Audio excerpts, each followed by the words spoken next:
a Thanksgiving dinner, Dad said, "Not everyone at this table deserves to be here." Everyone laughed at me. I smiled and said, "Good thing I built a life that doesn't need your approval." "Don't worry, you'll read about it soon." Can you imagine spending years, your entire life even, fighting to prove your worth to the very people who should have celebrated you? I did. And nothing, absolutely nothing, prepared me for the moment my father raised his glass at Thanksgiving, looked me dead in the eye, and declared, "Not everyone at this table deserves to be here." And then, everyone turned to me. What the hell happened next, right? My name is Olivia Bennett, and that was my first Thanksgiving back home in almost 6 years. The house in Omaha, Nebraska, felt exactly the same. Same cream-colored siding, that comforting mix of turkey and furniture polish, the faint, distant hum of a football game from somewhere in the background. Inside, the dining room practically glowed with a forced amber light, like it was trying a little too hard to convince everyone it was a picture of family warmth. My father, Frank Bennett, sat at the head of the table, his whiskey glass already half empty, his smile sharp as ever. He'd spent a lifetime fixing engines, and I swear, he tried to fix people the same way, by tightening down whatever he didn't understand. My mother, Margaret, fussed over the cranberry sauce, her movements a quiet ballet of denial, pretending not to notice the thick, suffocating tension hanging in the air. My older brother, Cole, launched into another story about his new truck, and everyone laughed. Everyone but me. I just sat there, my smile glued on, wondering if they could hear my heart beating. That's when he raised his glass. "Not everyone at this table deserves to be here," his voice boomed, cutting through the polite chatter. The laughter that followed was instant, too loud, too familiar, and just like that, every single head at that table swiveled toward me. The overeducated daughter who dared to leave. The one who, simply by existing, somehow made them uncomfortable. But I didn't flinch. Not this time. I met his gaze, steady, unblinking, and said, "Good thing I built a life that doesn't need your approval." "Don't worry, you'll read about it soon." The room went utterly silent. My mother froze, her fork suspended midair. My father's practiced grin flickered, just for a second. And the old wall clock, it ticked louder than it had any right to, a relentless rhythm marking the exact moment everything changed. I grew up in a house that smelled like motor oil and Sunday dinners, warm, noisy, and absolutely packed with rules. Rules no one ever said out loud, but everyone understood.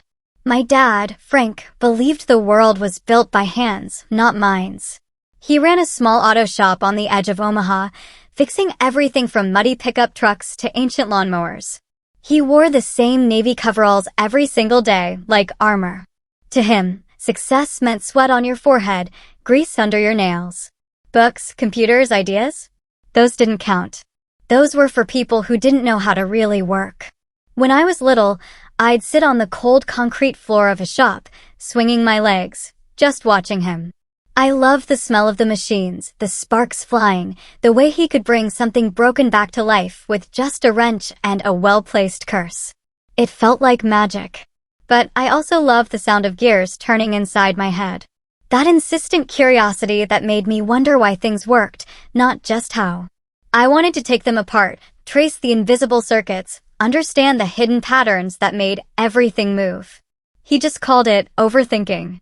My mother, Margaret, floated through our days like a quiet melody. She was gentle, patient, always smoothing tension before it could harden into a fight. Whenever Dad snapped, usually at me, for messing with some junk again, or for forgetting my place, she'd murmur, "He means well, Liv. You know how he is." She said it so many times it became a kind of lullaby, a soft, familiar excuse that somehow wrapped me up and shut me down all at once. Then there was Cole, my older brother. The golden child. Quarterback of the high school football team, captain of everything. The one who made Dad's chest puff up with pride at every Friday night game. His trophies practically filled an entire wall in our living room. The pride of the Bennetts, everyone called him. And Dad never corrected them. He didn't have to. The silence that followed said everything. Cole was what I should have been. I wasn't jealous of him. Not exactly. I just wanted to be seen for what I could do. While Cole was throwing footballs in the backyard, I was digging through the junkyard behind our house, collecting old radios, broken speakers, discarded circuit boards. I'd spend hours in the garage after school, cross-legged on the floor, a screwdriver in one hand, a flashlight clamped between my teeth. I didn't have money for new parts, so I learned how to make old ones sing again. When I repaired a busted transistor radio at 12 and the static fuzzed to life with an 80s song, I nearly cried. That hum of static, that tiny, crackling tune, felt like the first sound of belonging I'd ever heard. Dad didn't see it that way. He'd walk in, wrinkle his nose at the smell of solder, and grumble, "You're wasting electricity." When I tried to show him what I'd fixed, he'd just shake his head. "That's not real work, Liv. You can't feed yourself with that." Then he'd ruffle Cole's hair and say, "Now there's a kid who knows how to build something real." The first deep crack between us came the year I was 15. I'd spent weeks building a small, wind-powered generator out of scrap parts for the state science fair. I stayed up late every night, perfecting it, soldering wires until my fingertips burned. When I won first place, the judges shook my hand. They called me brilliant. I came home clutching that ribbon, my heart absolutely thundering with pride. Dad was in his recliner, watching the news, when I told him. He didn't even look away from the TV. "That's nice," he said, flatly. "But don't brag about it, Liv. You'll make your brother feel bad." Something inside me cracked right then. Not loud enough for anyone else to hear, but deep enough that I felt it echo for years. I remember walking up to my room, shutting the door, and holding the ribbon in my lap until it just stopped meaning anything. That was the night I realized love in our house came with conditions. It was something you earned by being the kind of person he understood. And I wasn't. After that, silence became our family language. We didn't yell anymore. We just stopped talking. Dad stopped asking about my grades. I stopped telling him about them. Cole's football trophies kept multiplying, their golden figures frozen mid-victory, while my experiments stayed hidden under my bed. Mom still offered her soft, nervous smile, always trying to hold everything together, but her words only made the distance clearer. "He's proud of you in his own way," she'd whisper when I helped her with dinner. "He just doesn't know how to say it." But pride shouldn't have to be translated, should it? And love shouldn't sound like an apology. The older I got, the more I felt like a guest in my own home, a quiet shadow in a house where everything revolved around the men. I learned how to disappear in conversations, how to bite my tongue before asking too many questions, how to turn my natural curiosity into silence so it wouldn't be mistaken for defiance.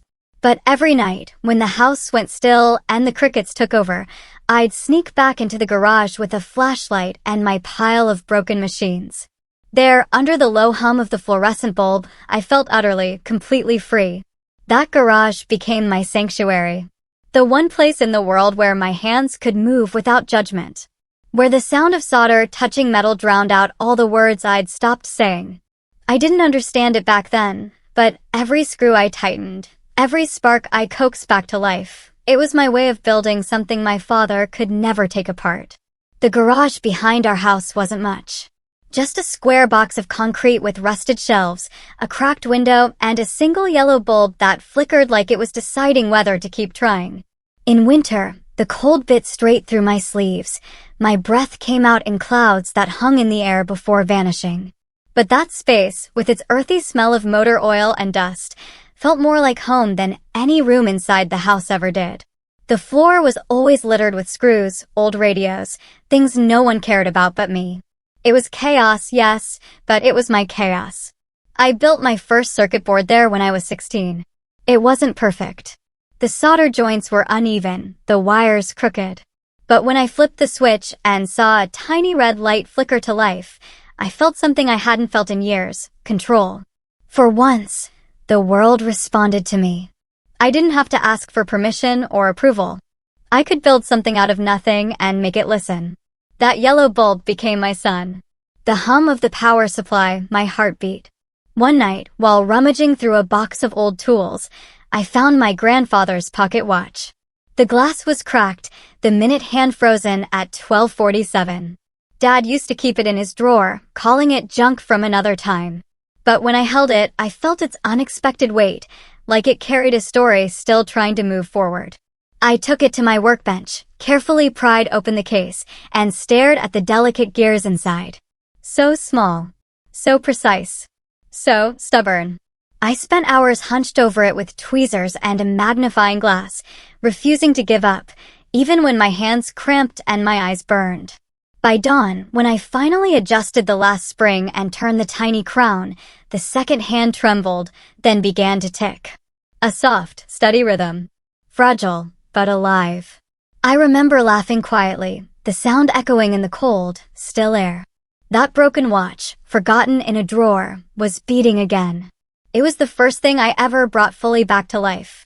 I wore it on a chain around my neck for weeks after that. It didn't match anything I owned, but I didn't care. Every tick reminded me that I could make something move forward, even when everything around me stood still. That was the night I made myself a promise. I sat on the cold concrete floor, the pocket watch warm in my palm, and whispered, if I can't make them proud, I'll make time itself listen. The words came out small, almost like a prayer. The next day, Dad walked past the garage and saw me working. He shook his head. Still playing with your toys, Liv, he said. I wanted to tell him that I'd fixed something he'd thrown away. That I'd made it tick again. But I didn't. I just smiled faintly and said, yeah, just playing. Because I knew he wouldn't hear it anyway. He didn't speak the language of quiet miracles. After that, the garage truly became my world. Every night after dinner, I'd sneak out with a thermos of cocoa and work under that yellow light until I couldn't feel my fingers. The air would buzz faintly from the old power outlet, and sometimes, when I'd been up too long, I'd imagine the machines whispering back to me. Keep going, they seemed to say. You're close, Liv. You're close. I filled notebooks with sketches of inventions. Tiny engines, robotic arms, sensors that could move on their own. None of them looked like much on paper, but to me, they were proof that I could dream without permission. Each page was another rebellion against smallness. Sometimes, when the wind was strong, I could hear the faint sound of the high school stadium from across town, the crowd cheering for Cole's team. The noise always came in waves, sharp and distant. It used to make me feel invisible. But as the watch ticked in my pocket and my soldering iron glowed, I realized I didn't need to be in that stadium to matter. My victories were smaller, quieter. But they were mine. I remember one night I stood at the garage door, looking out at the frozen yard, the lights from the house flickering behind the curtains. Everyone inside was laughing, probably about Cole's latest touchdown. Maybe about me. I smiled anyway, a little sad, a little proud. Then I whispered to the dark, one day, I'll build something that moves the world, even if they never see it. The words didn't echo, but they didn't need to. The garage heard me. The machines heard me. And so did time. The watch in my palm ticked on, slow and steady, like it agreed. The letter came on a Tuesday afternoon, tucked between a pile of bills and a hardware store catalog. I almost missed it. The envelope was thin, white, stamped with the blue seal of the Massachusetts Institute of Technology. I didn't open it right away. My hands were shaking too hard. For a moment, I just stood in the kitchen, staring at it, hearing the faint tick of my grandfather's pocket watch in my jacket pocket like a heartbeat, reminding me to breathe. When I finally tore it open, the words blurred before they even made sense. We are pleased to inform you that you have been awarded a partial scholarship to MIT. I read it again and again, whispering the words out loud just to be sure they were real. A partial scholarship. I had done it. I ran outside to the garage, letter in hand, like it was proof of something I'd been trying to say my entire life. Dad was out front, leaning against his truck, oil on his hands, the radio humming old country songs. Dad, I said, breathless, I got into MIT. On a full scholarship. He didn't even look up at first. MIT, he repeated, wiping his hands on a rag. That's for people with money and no sense. It's a full ride, I said quickly, my voice tight. They're covering tuition, all of it. I'll work for housing. I'll figure it out. It's a chance. My chance. He laughed once, low and sharp. A chance for what? To waste 4 years pretending you're better than the people who raised you. My throat tightened, that familiar ache. It's not about that, I insisted. It's about what I can build, what I can learn. This is what I've worked for. He tossed the rag onto the hood of the truck. You think I care about those toys you build in the garage? That's not real work, Liv. That's daydreaming. MIT doesn't make people like us. It eats them alive. I felt something heavy slide down inside me, like a door closing forever. I can handle it, I said quietly. I've handled everything else. For a second, he just stared at me, like he was trying to see the child he used to understand, but couldn't find her anymore. Then he said, almost softly, Hugo, you're on your own. You want to chase this fantasy? Fine. But don't expect this family to pick up the pieces when it falls apart. Behind him, the setting sun hit the windows, turning everything gold, except his eyes. They were hard, unblinking. I wanted to believe he didn't mean it, that he was just scared for me in his own way. But deep down, I knew this was final. Mom was standing by the doorway, her hands clutching a dish towel, knuckles white. She didn't say anything, just watched us, her face pale with something between fear and heartbreak. When I turned to her, she gave me that small, tremulous smile I'd known my whole life. He doesn't mean it, Liv, she said. You know how he gets. I just nodded, because it was easier than telling her that this time, he absolutely did mean it. That night, I packed quietly. I didn't have much. Just 2 suitcases, a stack of notebooks, and that precious pocket watch. I couldn't sleep, so I sat at my desk, staring at the letter again under the lamp. The words, congratulations, and we look forward to your contributions, glowed faintly in the yellow light. I thought about the garage, about the small red light on my first circuit board. About the night I whispered I'd make time itself listen. Maybe this was time's answer. In the early morning, I heard the creak of the floorboards. Mom, moving softly down the hallway. She knocked on my door, then opened it halfway. Her eyes were red. She held out a paper bag. Sandwiches, she said, her voice shaking, for the bus. And an apple. You'll need to eat. I took it and tried to smile. Thanks, Mom. She hesitated, then stepped forward and hugged me. It was quick, almost clumsy, but warm. When she pulled away, she whispered, you have your grandfather's hands, you know. He would have been proud. Then she left before I could answer. When I stepped outside, the morning was cold enough to sting. The bus stop was 2 blocks down. I dragged my suitcase through the frost, the wheels bumping over the cracks in the pavement. The neighborhood was still asleep. Smoke rising from chimneys. The distant bark of a dog. The smell of diesel in the air. As the bus rounded the corner, I looked back at our house. The windows were dark except for one, the kitchen, where Mom stood behind the curtain, a shadow in the soft glow of the stove light. I raised my hand, even though I knew she couldn't see me clearly. Dad's truck was still in the driveway. The engine was off. He didn't come out. When the bus doors hissed open, I climbed aboard, sat by the window, and pressed my forehead against the glass. The pocket watch ticked softly in my coat pocket, each beat steady and sure. For a long time, I watched our street fade into the gray horizon. The familiar shapes of home growing smaller until they disappeared. I didn't cry.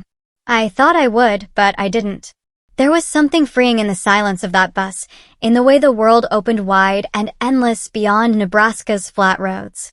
I didn't know what waited for me in Boston, just that it was mine. As the bus picked up speed, I took the watch out and turned it over in my hands.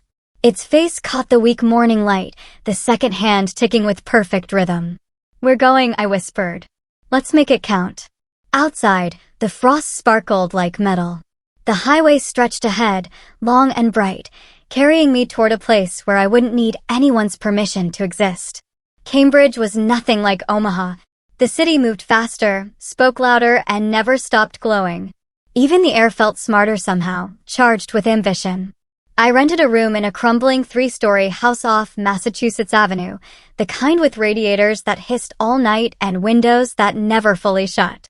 My room was barely wide enough for a twin bed and a folding desk, but it had a single window overlooking the street. And from there, I could see the faint red glow of the MIT dome. It felt close enough to touch, like a promise I had finally caught. The scholarship covered tuition, but not living expenses. So, I took whatever jobs I could find.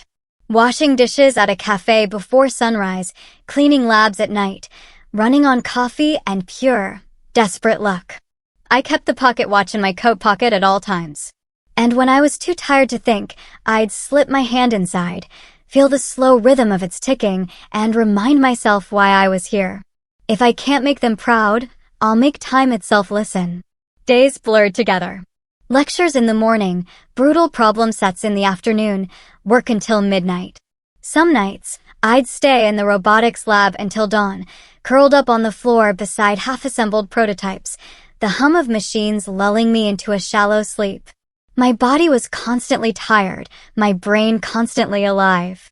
I built small robotic arms out of scrap parts from the lab's discard bin, programmed microcontrollers on borrowed laptops, and dreamed of machines that could move like living things, precise, silent, and kind. MIT was full of brilliance and arrogance in equal measure. My classmates came from families of scientists and CEOs. They spoke about innovation like it was their birthright. I stayed quiet most of the time, absorbing everything. I didn't have pedigree. I had hunger. I didn't have funding. I had the stubbornness of someone who'd burned every single bridge behind her. By my second semester, the exhaustion started to show. I skipped meals without meaning to, choosing lab hours over food. My hands trembled from too much caffeine and not enough sleep. One night, around 3 in the morning, I was soldering a circuit for a robot prototype when my vision blurred. The soldering iron slipped from my fingers. The world tilted. The next thing I remembered was the cold floor against my cheek and the sound of metal clattering away. When I opened my eyes again, I was in the campus infirmary, a rough blanket thrown over me and in 4 dripping steadily beside the bed. A woman with auburn hair and a messy bun was sitting in the chair next to me, scrolling through her tablet. When she noticed I was awake, she smiled. "So, you do have a pulse," she said. "That's good news." I blinked, groggy. "Who are you?" "Grace," she said, offering her hand. "You scared half the lab last night. I found you on the floor, surrounded by wires and something that looked like a dying toaster. You really know how to make an impression, Bennett." I managed a weak laugh. "It's supposed to be a delivery unit." "Well," she said, deadpan, "it almost delivered you to the afterlife." From that day on, Grace became my anchor. She was everything I wasn't. Loud, fearless, utterly unfiltered. She came from Seattle, studied biomedical engineering, and somehow always found time to cook. "You can't run on vending machine granola bars," she'd scold, showing up at my door with soup in a plastic container. "Brains need fuel, live. Lax." I didn't realize how truly lonely I'd been until Grace started showing up. She didn't ask about my family, and I never volunteered the story. We didn't need to. We spoke in blueprints and equations. In long nights at the lab and quiet cups of coffee at the all-night diner down the street. She called me the Machine Whisperer. I called her the Storm. Together, we built and broke and built again. I started carrying the pocket watch in my backpack, right next to my notebook. Its ticking filled the silence when I worked alone. Sometimes, when I was too tired to think, I'd take it out, set it beside my laptop, and time my progress to its rhythm. It reminded me that precision could coexist with persistence, that you didn't have to rush to move forward. The years crawled and sprinted all at once. Between coursework and those endless jobs, I found myself drawn to one problem over and over again: how to make robots that could actually help people, not just fascinate engineers. Hospitals used expensive systems to transport medical supplies, and small clinics, especially in towns like the one my mother worked in, simply couldn't afford them. I remembered her coming home from her nursing shifts with sore feet and a tired smile, always saying, "We're short-staffed again." That memory never left me. So, I started sketching a compact transport robot. Something that could navigate narrow hospital corridors, avoid people, and deliver supplies. Fast. Cheap. Reliable. It wouldn't be pretty, but it would matter. The kind of invention that could make real lives easier. Grace caught me hunched over the sketches one night. "You're building something," she said, her eyes bright. "I can tell by the look on your face." "Not yet," I said, tracing a line on the blueprint. "But I will. I want to make something that matters." Something that moves the world. She teased, echoing the words I hadn't said aloud in years. I smiled faintly. Yeah, something like that. We spent countless nights working together in that lab. When we couldn't afford parts, we borrowed from broken prototypes. When we ran out of time, we skipped sleep. Every time the robot failed, we rebuilt it, laughing through the frustration. Grace had a way of making the impossible seem temporary. There was one night, after a long test run finally succeeded, we sat on the floor, eating cold noodles straight from the container. The robot rolled past us, humming quietly as it carried a tray from one end of the room to the other. You realize, she said, nudging me, you just built the thing you used to dream about. I watched it move, slow but steady, and felt something rise in my chest. Something that felt like pride, but softer. Not yet, I said. This is just the start. I didn't tell her that I was already imagining where it could go. Into small-town hospitals, rural clinics, places forgotten by progress. Places like where my mother still worked. Her hands cracked from winter. Her heart too big for the world she lived in. I wanted to send her something that would ease that weight, even if she never knew it came from me. By the time I graduated, I had more than a degree. I had a prototype, a dream, and a single truth that had carved itself into my bones. Survival wasn't about escaping the past. It was about transforming it. The day before commencement, I sat by the Charles River with Grace, watching the sunset reflect off the water. The pocket watch ticked softly in my hand. Grace nudged my shoulder. So, what's next for you, Bennett? I looked toward the horizon, where the city lights were beginning to shimmer, and said, I think it's time to build something that doesn't need anyone's permission to exist. The wind off the water was cold, but I didn't feel it. For the first time, I wasn't running from home anymore. I was running towards something entirely my own. After graduation, Boston no longer felt big enough. The city had given me everything I needed to become who I was. But it also reminded me too much of survival. Of cold nights and fluorescent lights and ramen dinners that tasted like pure determination. Grace felt it too. One night, over coffee in a quiet diner near Kendall Square, she said, what if we stop building other people's dreams and start building ours? That's how Northline Robotics was born. A name chosen at 2 a.m, when the world felt endless and possible. We packed our few belongings into our old hatchback, strapped the prototypes into the back seat with duct tape, and drove west until the skyline gave way to mountains. We chose Denver. Not because it was convenient, but because it was wild. It had open skies, sharp air, and room to breathe, something Boston never truly had. We found an old auto garage on the edge of the city and rented it for next to nothing. The space was drafty, its walls lined with rusted tools and peeling paint. It smelled faintly of gasoline and rain-soaked concrete. But to us, it was perfect. A blank canvas. We scrubbed it clean, set up folding tables, strung extension cords across the floor, and claimed it as home. The early days were brutal. Winters in Denver could cut straight through your bones, and the heater barely worked. We wore gloves while coding, our breath fogging in front of us as we huddled around laptops. Dinner was always the same, canned soup, reheated noodles, or the occasional pizza when we landed a freelance gig just to keep the lights on.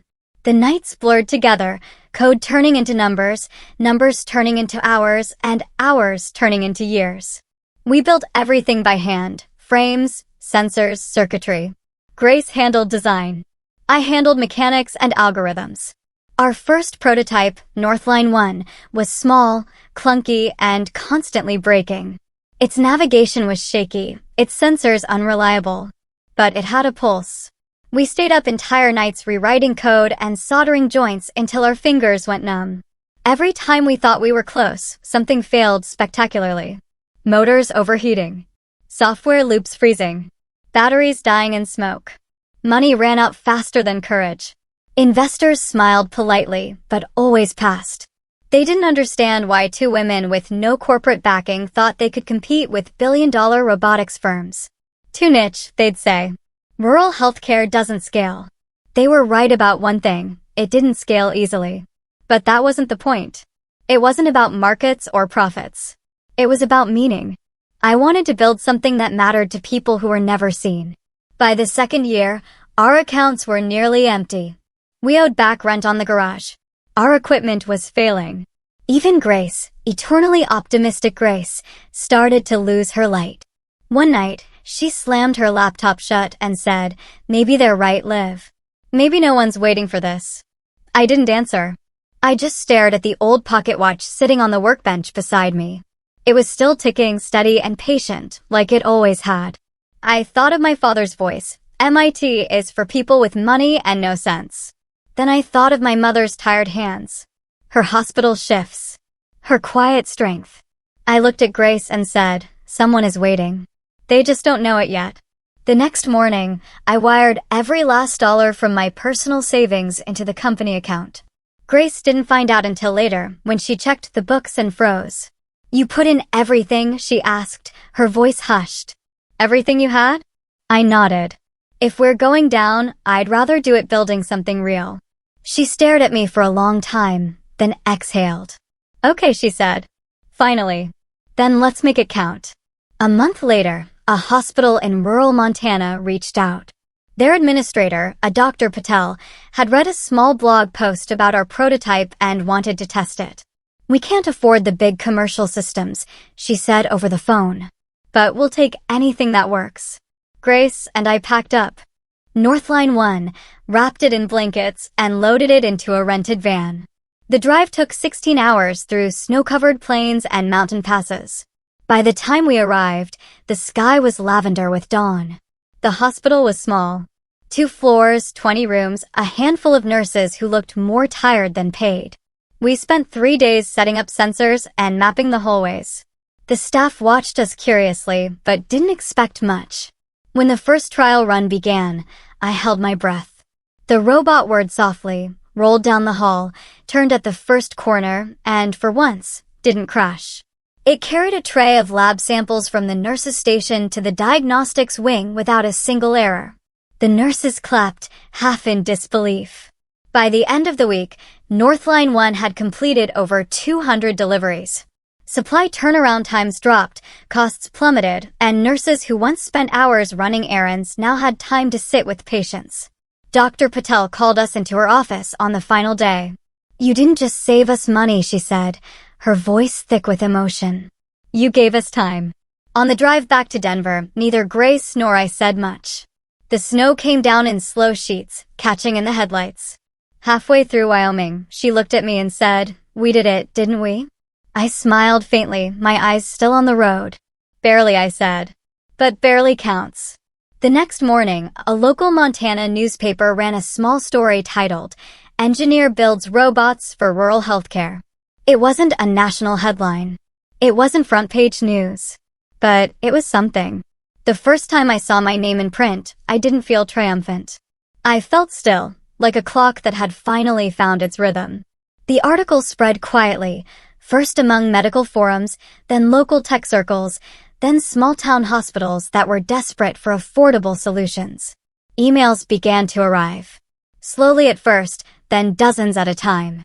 "Can we test your model? Can we license your design? Can you teach us how it works?" Within 6 months, we had more orders than we could possibly handle.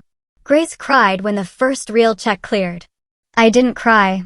I just stood in the middle of our cold garage, the robot humming softly beside me, and whispered, "They don't see me, but the world will." And it did. By the end of the year, Northline Robotics had expanded into a proper workspace. The walls were clean now, the lights bright, the floors warm. But I kept that old pocket watch on the shelf above my desk, still ticking away the hours. It reminded me that I hadn't escaped my past. I had transformed it into motion. Every tick was a small defiance against every voice that said I couldn't. Sometimes at night, when the lab went quiet and Grace had gone home, I'd sit alone and listen to that sound. The faint, steady heartbeat of everything I'd built from the wreckage of what I'd left behind. And every time it clicked, I heard the same promise I made years ago in the cold of my father's garage. If I can't make them proud, I'll make time itself listen. Now it was listening. So was the world. 3 years later, the world finally caught up to what we'd built. Northline Robotics had grown from a cold garage into a real company. 30 employees. Multiple hospital contracts. A clean, glass office downtown with our name etched on the door. I'd learned how to speak the language of investors. How to stay awake through 18-hour days. How to smile for cameras even when I hadn't slept in 2. Grace called it success. I called it survival with better lighting. When the email came from Forbes, I almost didn't open it. The subject line read, "Congratulations, you've been selected for the 30 under 30 in healthcare." I stared at it for a long time before clicking, half expecting it to be a mistake. It wasn't. They wanted to feature our work on robotic systems for rural hospitals. The same dream that had started in a freezing Denver garage, now printed in a glossy magazine that used to sit untouched on my father's coffee table. The ceremony was held in San Francisco. All marble floors and glass chandeliers. Cameras flashed, champagne flowed, and people introduced themselves with smiles that didn't quite reach their eyes. I wore a simple navy suit and a silver watch. The pocket watch was too old for nights like this, but I kept it in my purse anyway. It ticked faintly, grounding me. During the live interview, under the blinding stage lights, the reporter leaned forward and smiled. "Olivia Bennett," she said brightly. "Your company has helped hospitals across 5 states. That must feel incredible. Tell me, your family must be so proud, right?" The question hit harder than I expected. It wasn't cruel. It was casual, innocent, even. But it landed exactly where it hurt. The studio lights blurred for a second. I smiled, because that's what you do when you can't afford honesty. "They're probably busy," I said lightly. "We don't talk much about work." The interviewer laughed politely, moved on to the next question, and the cameras kept rolling. I answered everything, perfectly measured, articulate, unshakable. But inside, I could feel something small and familiar hollowing out a space in my chest. That night, I returned to my hotel room, overlooking the bay. The city below glowed like circuitry. Every light, another heartbeat of a world that never slept. I kicked off my heels, set the award plaque on the desk, and sat by the window with a glass of champagne I never drank. For a while, I just watched the fog roll in from the water, trying to let the noise of the evening fade. Out of habit, I reached for my phone. I scrolled through emails first, congratulations from partners, messages from colleagues, a text from Grace that said simply, "We did it." Then, without meaning to, I opened Instagram. The first photo that appeared stopped me cold. My father's account. One I hadn't looked at in years. The picture was simple. Our old dining room in Omaha. My father, mother, and brother Cole sitting around the table. Same amber lighting. Same walls. Same china plates. Cole was laughing, his arms slung around Dad's shoulder. Mom's smile was small, but warm. The caption read, "So proud of my boys." There was no empty chair in the picture. No hint that I'd ever existed at that table. I stared at it until the screen blurred. The sound of the city outside grew distant, like I was underwater. I set the phone face down and let the silence fill the room. The champagne on the nightstand caught the light from the window. Tiny bubbles rising in slow, lazy motion, untouched. I leaned back against the cool glass and closed my eyes. This was supposed to be the moment that made everything worth it. The recognition. The validation. The proof. But instead, it felt hollow. Like a pause in an empty room. I had built everything I'd promised myself I would. Everything they said I couldn't. And yet, the people I'd once wanted most to see me had never even looked up. I reached for my purse and took out the pocket watch. It was still ticking. Steady. Unbothered. For years, that sound had meant hope, momentum, progress, defiance. Tonight, it just sounded like time passing, indifferent to what I had built or lost. I set it on the nightstand beside the champagne. The faint reflection of the city lights glinting across its surface. Outside, the fog thickened, swallowing the skyline until only the faint glow of streetlights remained. I whispered into the empty room, "They don't see me, but the world will." My new apartment sat high above downtown Denver, its walls almost entirely made of glass. From where I stood in the living room, the Rockies stretched across the horizon, like a memory that refused to fade. The morning light spilled in softly, catching on the clean lines of the furniture, the pale oak floors, the quiet hum of a city waking below. For the first time in years, I didn't hear machines, alarms, or footsteps in hallways. Just air. Just silence. When I moved in, I promised myself I wouldn't fill the space with noise. No clutter, no chaos, no ghosts. The walls were bare except for 3 frames, my MIT diploma, the first Northline robotics blueprint, and a photo of the prototype that saved that Montana hospital.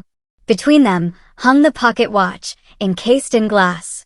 It still ticked, its rhythm soft and steady, a reminder not of struggle anymore, but of arrival. The centerpiece of the apartment wasn't the view or the decor. It was the table. I'd commissioned it from a local craftsman who salvaged wood from abandoned barns in the mountains. 12 feet long. Reclaimed walnut, with 12 identical chairs. No head. No end. Everyone equal. When it was delivered, the craftsman asked if I wanted to stain it darker, make it look more formal. I told him no. Let it keep its scars. I said, it's the only honest thing in here. That table became the heart of my home. Not for show. Not for meetings or media interviews. But for something quieter. Solitude without loneliness. Some nights, I'd make a simple meal, just soup and bread, and eat in the soft glow of the pendant light hanging above it. Other nights, I'd spread out sketches for new prototypes, tracing ideas across its worn surface until dawn. There was a peace in that routine, a rhythm I had never known in the house I grew up in. I used to think success would sound like applause or recognition. But here, it sounded like the faint tick of the pocket watch and the whisper of wind against the glass. It was the kind of quiet you don't earn by running faster. It's the kind you reach when you finally stop. Sometimes, I caught myself staring at that table for long stretches, imagining what it would feel like to have it full. People talking. Laughing. No one trying to prove their worth. No one sitting lower or higher than anyone else. Maybe that was the real dream all along. Not robots or headlines or companies. But a seat at a table where everyone belonged. There were no family photos anywhere, not out of bitterness, but out of truth. They didn't belong here. This space wasn't built on nostalgia. It was built on reclamation. I had spent too many years trying to make something out of absence. Too many nights wanting someone else's approval to make me whole. Now, the absence was part of the design. Every inch of quiet. Every empty chair was exactly where it should be. When guests visited, colleagues, new friends, the occasional journalist, they always commented on the view. It must feel amazing to live up here, one of them said once. I smiled and replied, it feels quiet. That's enough. At night, Denver glittered below like a field of stars that had fallen to earth. I'd turn off the lights, let the city's glow fill the room, and listen to the watch ticking softly on the wall. For years, that sound had been a measure of survival, counting the seconds between exhaustion and hope. Now, it was the sound of stillness. Of time that didn't need to be outrun. Sometimes, when I caught the reflection of the mountains in the glass, I'd think about that old dining room in Omaha. The rigid table. My father's voice. The laughter that cut sharper than words. The contrast was almost surreal. There, I had learned to stay small. Here, I had learned to take up space without apology. I didn't build luxury. I built peace. And for the first time, it was enough. The message arrived on a gray Tuesday morning. The kind of day when Denver felt more like sky than city. 6 p.m. Thursday. Mom misses you. Just that.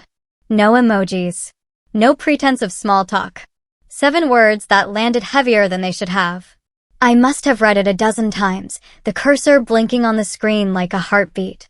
It had been years since I'd gone back to Nebraska.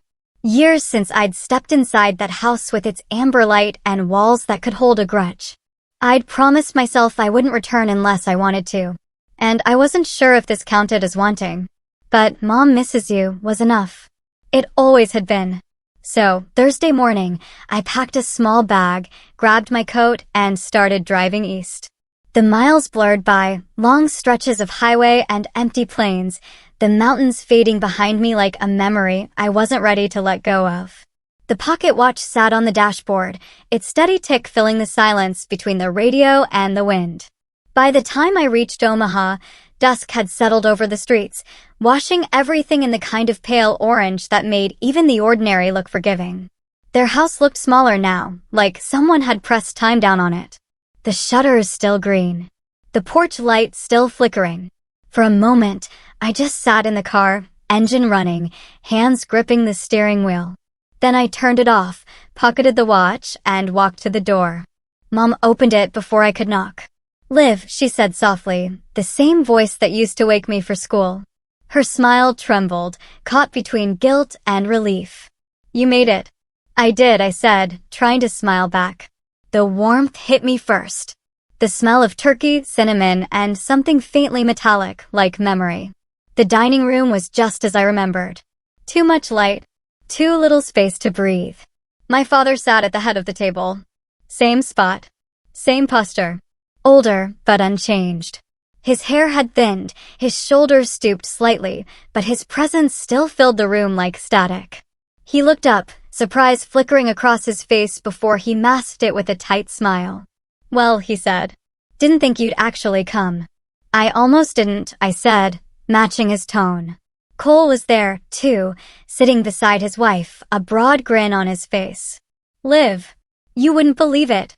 We just finished remodeling the house. Built it ourselves. For bedrooms, garage big enough for both cars. Dad says it's the pride of the Bennetts." Of course he did. I smiled politely. Let him talk. He filled the air with stories about Little League and mortgage rates. The safe kind of talk that kept everything else buried. I nodded in the right places. Laughed when I was supposed to. Mom busied herself at the counter, her movements careful, as if one wrong sound might break the fragile peace. The conversation stayed light for most of dinner, but it was the kind of light that flickers before it burns out. Every word was layered with the things none of us were saying. My father asked about my machine company in the same tone someone might ask about a hobby. My mother asked if I was eating enough. Cole offered to set me up with one of his friends who liked smart women. It was after the second bottle of wine that the air changed. My father leaned back in his chair, swirling the glass in his hand. His cheeks were flushed, his eyes gleaming with the kind of nostalgia that usually precedes cruelty. He raised his glass, voice booming, just like old times. "You know," he said, "not everyone at this table deserves to be here." The words hung there for a beat, heavy and familiar. Then the laughter came. Soft at first, then louder. Rolling across the table like the echo of another lifetime. Cole laughed, because that's what he'd always done. His wife joined in. Even Mom gave a nervous, automatic smile, the kind that meant, "Please, let's not make this worse." All eyes turned to me. The clock on the wall ticked once. I set down my wine glass carefully, deliberately, as if the act itself mattered. I looked at him, not angry, not wounded, just clear. "Good thing I built a life that doesn't need your approval," I said. My voice was calm, steady, unshakable. "Don't worry, you'll read about it soon." The laughter stopped instantly. The room went still, like someone had pulled the air out of it. My mother froze with her napkin in hand, eyes flicking between us. Cole cleared his throat, muttered something about dessert, but no one moved. My father's face hardened. He didn't speak, but his grip on the glass tightened until his knuckles went white. I stood slowly, my chair scraping against the hardwood. "Thanks for dinner, Mom," I said softly. The food was good. She opened her mouth to say something. An apology, maybe. But nothing came out. I walked toward the door, the sound of my heels echoing through the silence. At the threshold, I turned once, just enough to see them frozen around the table. My brother looking down. My mother still clutching the napkin. My father's fork suspended midair, his mouth half open like a man about to defend something he no longer believed. Outside, the night was crisp and cold. The porch light flickered once, twice. I stood there for a moment, breathing in the quiet. The kind of quiet that used to hurt, but now felt like freedom. Then I walked to my car, started the engine, and drove away without looking back. Through the rearview mirror, I saw the house shrink behind me, its windows glowing soft against the dark. Somewhere inside, the dinner would resume. The laughter would return. The same lines repeated. The same comfort built on silence. But not for me. For the first time, I wasn't leaving in anger. I was leaving because I finally understood. I didn't need to earn my place at that table. I had already built my own. A month later, the snow had settled over Denver like a soft, white hush. The city lights shimmered beneath it, quiet and reverent, as though even the streets understood what time of year it was. I hadn't planned to do anything for Christmas. For years, the season had meant empty rooms, unanswered calls, and a calendar full of work to fill the silence. But this year felt different. Maybe it was the dinner in Omaha, the look on my mother's face, or maybe it was the sharp realization that some wounds only stop bleeding when you stop waiting for someone else to heal them. Whatever it was, one morning in early December, I called Grace. "What if," I said, "we host a dinner?" She laughed. "A company dinner?" "No," I said. "Something real. Something for people who never get invited to the fancy ones." 2 weeks later, the conference hall at Northline's headquarters was transformed. We cleared out the machinery, brought in long wooden tables, strung golden fairy lights from the rafters, and filled the air with the scent of cinnamon and roasted apples. We hired local chefs, rented buses to bring in hospital staff and families who couldn't afford the trip, and filled the space with a warmth that no amount of money could fake. The guest list wasn't curated or elegant. It was human. Nurses from the rural hospitals are robots-supported. Patients recovering from long-term illnesses. A handful of single parents juggling medical bills. And a dozen children still fighting their way back from hospital beds. No media. No sponsors. Just people who deserved a night where the world felt kind again. When the doors opened that evening, the cold rushed in with laughter. Children ran toward the tables, decorated with pine cones and silver ribbons. The nurses, still in their scrubs, shyly accepted mugs of cider. Music floated through the air, soft jazz, just enough to make the room feel alive, but never loud enough to drown out conversation. I moved between the tables quietly, checking that everyone had what they needed. Grace had dressed up as Mrs. Claus, handing out wrapped scarves and gloves to anyone who came near. A local bakery had donated gingerbread cookies shaped like gears, her idea, not mine, and they disappeared almost instantly. Halfway through dinner, one of the older nurses, a woman named Karen, caught my hand. "You didn't have to do this," she said, her eyes glistening. "I know," I said softly. "That's why it matters." The food was simple, but perfect. Roasted turkey, sweet potatoes, apple pie, warm enough to melt the cold out of anyone. Laughter grew louder as the night went on, weaving through the music and the clinking of cutlery. It was the sound of belonging, raw and unpolished. I was pouring cider for one of the kids when I noticed a man with a camera at the door. Then 2 more. Local reporters, drawn by word of mouth. I hadn't invited them, but I didn't send them away either. Some stories don't need hiding. One of them, a young woman with a notepad and an earnest smile, approached gently. "Miss Bennett," she said, "we heard you organized this whole thing yourself. Would you mind telling us why?" I looked around the room. At the nurses laughing with their patients. At the children tearing open presents wrapped in bright red paper. At Grace, pretending to be shocked every time someone thanked her. Then I smiled. "Because everyone deserves a seat at a table," I said. "Especially those who are told they don't." She nodded slowly. "That's beautiful." I shrugged. "It's just the truth." She left soon after, but not before her photographer snapped a few pictures of me sitting beside one of the children. A little girl in a wool hat too big for her head, her foreport tucked beneath her sleeve. Her name was Lily. She was 8 years old and recovering from leukemia. She told me she wanted to be an engineer someday. Like Iron Man, she whispered, grinning through missing teeth. We talked for nearly an hour. She asked endless questions about the robots, about how they moved and what they could do. I showed her sketches on my phone, and she drew her own version on a napkin, a lopsided little machine with a smiley face on its screen. When I told her it was perfect, she giggled, that bright, clear sound only children seemed to carry. Later, when the night was winding down, she looked up at me with wide, serious eyes and asked, "Do you have a family?" The question landed softly but deep. For a moment, I didn't know how to answer. The truth was complicated, heavy. But she wasn't asking for a confession, just honesty. So I smiled and said, "Tonight I do." She nodded, as if that made perfect sense. When the last guests left and the music faded, the room was a beautiful kind of chaos. Crumbs on plates. Ribbons scattered on the floor. The faint smell of cinnamon still clinging to the air. I stood there for a long moment, taking it all in. The laughter still echoed faintly in my ears, a sound so full it almost hurt. Grace came up beside me, her cheeks flushed, her hair escaping from the Santa hat. "You realize this is going to be all over the news tomorrow," she said. "Let them write what they want," I said, smiling. "It's not about that." But the next morning, the photo was everywhere. On local news sites and healthcare journals. Even shared on social media by hospital workers across the country. It showed me sitting with Lily, both of us laughing over her napkin drawing. The headline read, "Engineer hosts Christmas dinner for patients and nurses, says everyone deserves a seat at the table."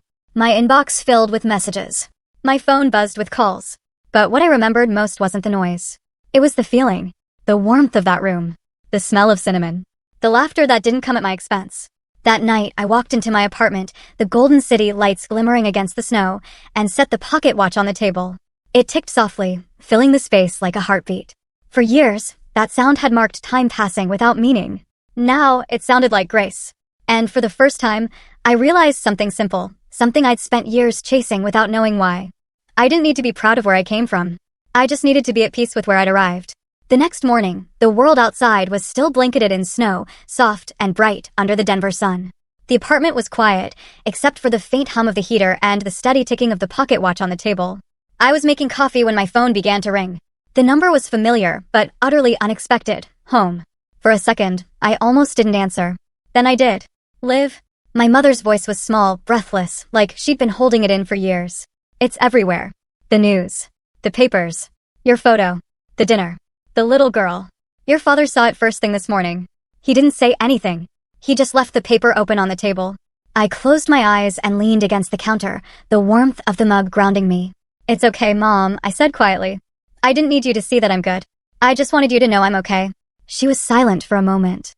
Then I heard the sound of her crying softly on the other end, the way she used to when she thought no one was listening. He was wrong, she whispered. And I was too. I told myself staying quiet would keep the peace, but silence never protected anyone. I see that now. I swallowed the ache in my throat, staring out the window where snow still drifted down like ash. I know, Mom, I said gently.